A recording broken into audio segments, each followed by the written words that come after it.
दर्पण दृश्यमान नगरी तुल्यं निजान्तर्गतं पश्यन्नात्मनिमायया बहिर्वोद्भूतं यथा निद्रया यत्साक्षात् कुरुते समये स्वात्मानमेवाद्वयम् तस्मै श्रीगुरुमूर्तये नमेदं श्रीदक्षिणामूर्तये दूर्वातलद्युतितनुं करुणाब्जनेत्रम् हेमाम्बरं वरविभूषणभूषणाङ्गम् कन्दर्पकोटिकमनीयकिशोरमूर्तिः पूज्यं भज जानकीशम्।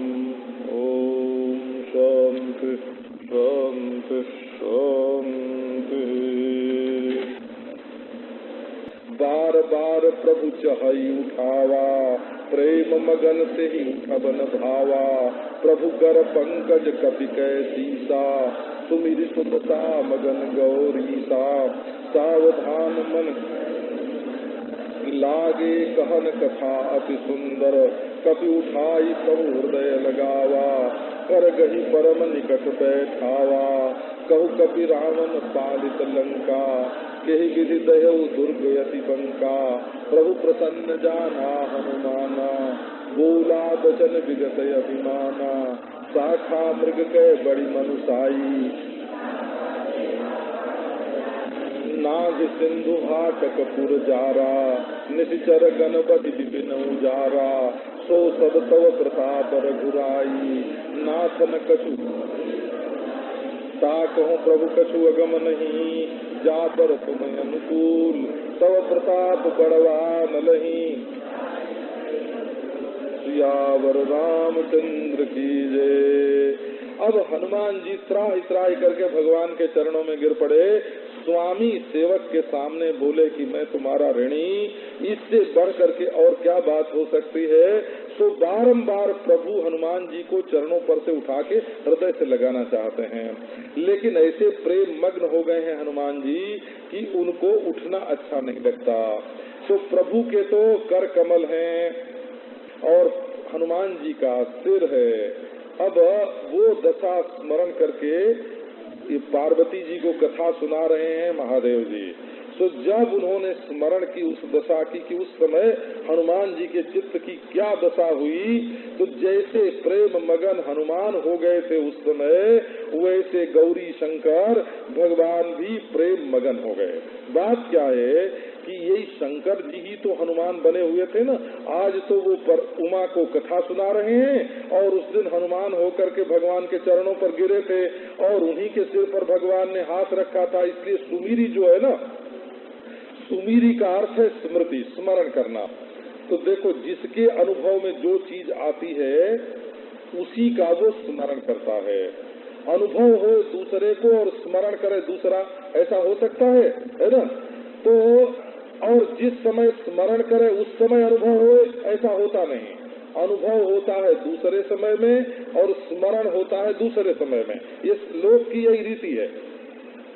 और जिसको अनुभव होता है वही स्मरण करता है। तो यहाँ सात गोस्वामी जी कहते हैं कि सुमिरी सो दशा मगन गौरी सा, उस दशा का स्मरण करके शंकर जी मग्न हो गए।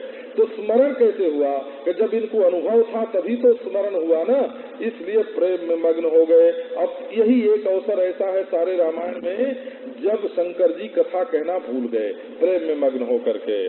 तो सारे रामायण में एक प्रसंग है ये, सावधान मन करि पुनि शंकर। फिर शंकर जी ने अपने मन को सावधान किया और अति सुंदर कथा कहने लगे।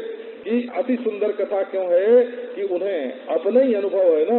बोले प्रभु ने उस कपि को उठा करके हृदय से लगा लिया। मैं शंकर रूप में नहीं था, अगर शंकर रूप में होता और भगवान हमको हृदय से लगाते तो कोई आश्चर्य की बात नहीं थी। अरे वो तो बंदर के रूप को उठा करके भगवान ने अपने हृदय से लगा लिया और हाथ पकड़ करके अपने निकट बैठा लिया।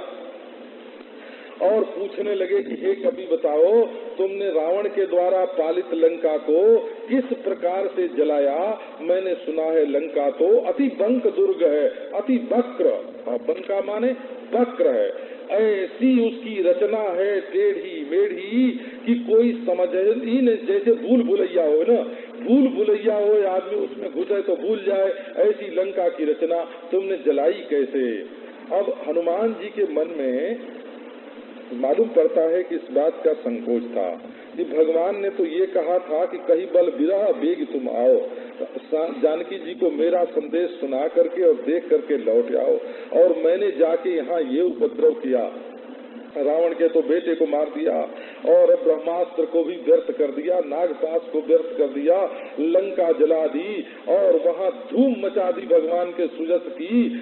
तो लंका जलाना कहीं भगवान को ये बात नापसंद न हो। तो बड़े प्रेम से श्री रामचंद्र, किसी ने कहा नहीं कि लंका जलाई हनुमान ने, दूसरों ने कही, हनुमान जी ने नहीं कही।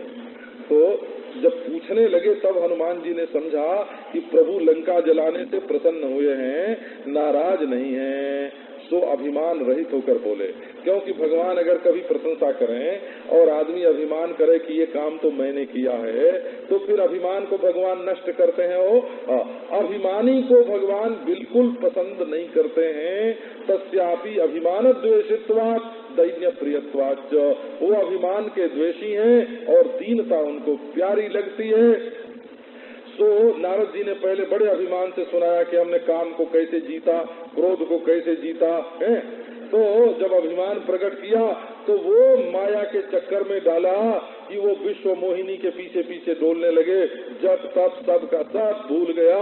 तो अब अभिमान छोड़ करके हनुमान जी ने बात की, बोले मैं तो महाराज पेड़ की डाल पर शाखा मृग हूँ, और हमारी तो सबसे बड़ी मनुष्याई ये है, सबसे बड़ा पौरुष हमारा ये है कि एक डाल से कूच ले दूसरे डाल पर पहुंच गए। सो मैंने समुद्र लांग करके और सोने की नगरी जला दी और निश्चरों को मार करके वहाँ का जंगल उजाड़ कर दिया। सो ये मैंने नहीं किया तो किसने किया? भगवान रामचंद्र ने पूछा किसने किया? तुमने नहीं किया तो किसने किया? बोले सो सब तव प्रताप रघुराई, है ना, वो तुम्हारे प्रताप ने किया। अगर उसका गुण हो तो तुम्हारे प्रताप का गुण, और दोष हो तो तुम्हारे प्रताप का दोष।